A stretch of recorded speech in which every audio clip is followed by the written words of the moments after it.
I'm going to take you through a succinct video insight taken from a webinar that we've run on how to communicate more effectively. It's about 5 to 7 minutes, and I'm going to give you some of the highlights from the event itself. And I'll start off with a nice quote here from Greg Burns, who was a great motivational speaker, and he had this to say in terms of communication effectiveness.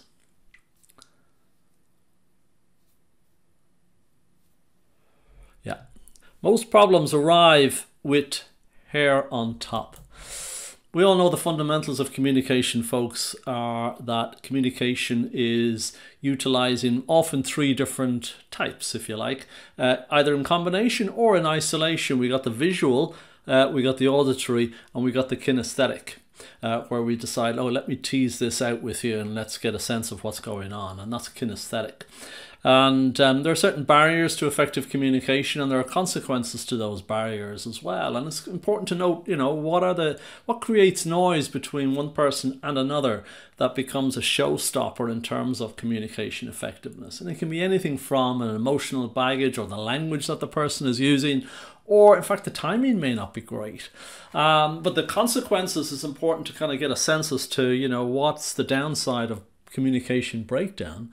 And you've probably guessed it, you're talking poor use of time, misunderstanding, and possibly heated debates. And if we move into some kind of quick takeaways straight off the bat here, folks, here's one classic one of the 4 called the MIL technique. So for every meeting, Zoom call, whatever it may be, it's a really smart play to get yourself a couple of post-its and write on MIL. What must I get from this engagement? You know, what's the goal? What's the end game? What's the purpose? I stands for what do I intend to say, to show, and to talk about. Yeah. L for like, what would I like to happen as a result of the communication piece? And that's kind of a bonus piece that, okay, if I get the first 2, must, intend, then if I get the like component, well, then we crack open the bubbly. It's been a great result. And it's good to review the meeting afterwards and look at your post-it and say, how did I get on there? Yeah, how did I communicate? Was I able to persuade or influence whatever the objective may have been? The second component down there is case, folks. And, you know, in communication, very often you're trying to make your case. And case stands for confidence, authority, sincerity, and empathy. And some great leaders of our time were a master of all 4 of those. They were able to ensure that at the time of engagement, the confidence was higher than perhaps it could have been. And they used little techniques, and I find a great technique of helping with confidence is what I call the pi s squared method. And there's 6 elements in that. It's physical, intellectual, emotional, spiritual, and social. A combination of all of those 4 components can really help with your confidence levels, and it really is helpful in terms of getting you off to a great start. The other 2 components on the right here is about body language. We're going to talk briefly about that, not so much though, but it's very important to remember that people make decisions based on not just from what they hear, but from what they see as well. So as we all know, it's important to look and sound the part. And I'm going to give you some English words here which are proven to be very effective in terms of their ability to persuade. I'm going to share them with you soon. And then the final piece there is just a little bit about insights colours, which is about personality preferences. And that's a very important piece, a good anchor for effective communication. So let's just drill down on a few of those. And in terms of verbal and non-verbal, here are some of the most powerful words in the English language. Have a look at these. See how many you can guess. Okay, well, I won't take you through all of them, but some you've probably guessed already is you, we, guarantee, results, proven, discover, easy, health, and so forth. And it's good to build them into your language. It'll help you with your ability to persuade. Okay, so there they all appear in one by one. And now I'm going to talk to you very quickly about insights colours. We all have a preferred way of being, doing, thinking, and there's nothing wrong with how we are. It's our DNA, if you like. But Jung did a lot of work, as you probably know, around psychology and what type of personalities are out there. And then the insights discovery people packaged it into 4 colors, essentially. And some people are what we call fiery reds. Others are sunshine yellows. Others are earth green, and others are cool blue. Nothing wrong with any of those colors. They're made up of how you want to be seen, introverted or extroverted, how you make decisions, thinking them through or just going with gut feeling, and how you process information, sensing type or intuitive type. And those pairings essentially will shoehorn you into one preference as distinct from the other 3. Now, as I do say, we are a mix of all 4, and we will dial up and down in those particular colors. They're a bit like currencies, if you like, depending on the situation and who we're engaging with.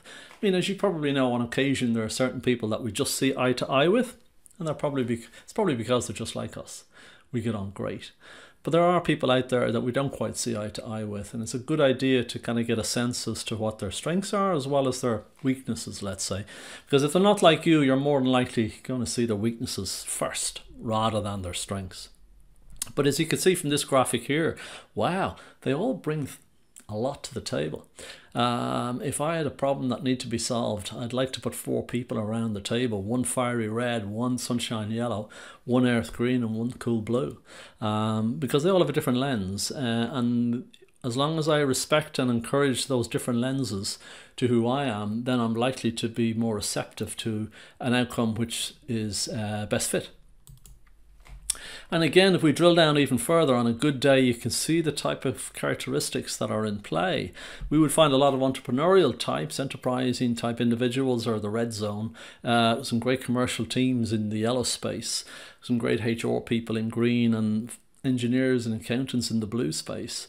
I don't want to shoehorn people exactly into these particular quarters, but yeah, we tend to move towards a career that best suits our personality. And the trick is not necessarily what you are, but how flexible and adaptable you are to people that are not just like you. You know, so with a fiery red, if I want to get on really well and they're not like me, I need to be bright, brief, and gone. With your yellows, if I want to have good communication with a yellow, then, you know, essentially I've got to involve them and encourage them to participate in the discussion and in the debate. The greens, of course, you know, show me you care, is very important. They're very strong on the emotional human side of things. That's why we find a lot of them in HR. And the blues, of course, is, oh my goodness, just give them all the information, give them all the facts and figures, and they'll be happy. They'll read everything, they'll study everything. It's one of their great strengths. Now, sometimes on a bad day, all these strengths can go in the opposite direction, I'm afraid. But the trick is for you to get your timing right and have a sense of what this great man had in terms of his ability to understand difference, respect and encourage the differences, but also as well to be able to work in that space and sustain it. And here is the essence of the way he used to think and act.